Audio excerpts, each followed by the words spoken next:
దేవుణ్ణి అడగడం మానేయండి. ఆయన ఏం తక్కువ చేశాడు? గాలినిచ్చాడు, నీటినిచ్చాడు, ఆహారాన్నిచ్చాడు. మన పాపాలను తీసేయడానికి ప్రభువునే ఇచ్చేశాడు. నిజంగా శిలువలోనండి ప్రాణం పోతుంది. ఈ మేకులకు వేలాడుతున్నాడు. మేకులకు వేలాడుతుంటే ఏమండి ఆ ఎముకల్ని, మాంసాన్ని, నరాల్ని మేకులు చీల్చేస్తున్నాయి.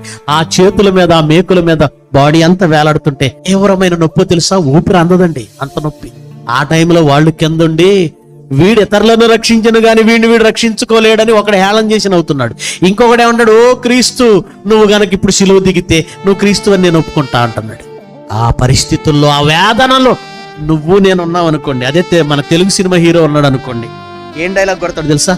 ఒకసారి నా కట్లు విప్పండిరా మీ అందు చూస్తా అంటాడు. కానీ యేసుప్రభు ఏమన్నాడు తెలుసా? అంత వేదనలో కూడా వాళ్ళని దూషించడమో శపించడమో చేయకూడదు. చేస్తే ఆయన రక్తం పనికిరాదు. అందుకే ఆయన ఏమన్నాడు తెలుసా? తండ్రి, వీరేమి చేయుచున్నారో అంత సంయమనం పాటించాలా? అవును. చివరికి ఇంకేమైనా లేఖనాలు నేను నెరవేర్చవలసి ఉందా?